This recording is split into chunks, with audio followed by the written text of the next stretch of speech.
你有没有想过，当别人提到你的名字时，他们会想到什么？人际关系的核心不是你的社交能力、你的背景，而是别人对你的信任值。如果你说话不算话，别人就不会再相信你；如果你凡事敷衍，没有人会再找你合作。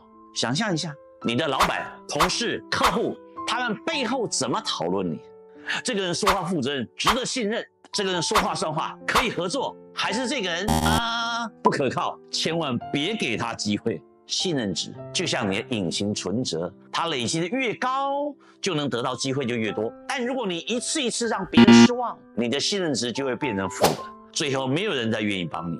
如果你想提升你的信任价值，让你的名字成为值得信赖的代名词，点击下方链接，免费观看心想事成的关键密码线上讲座。这堂课让你学会如何建立真正的信任力，让成功主动来找你。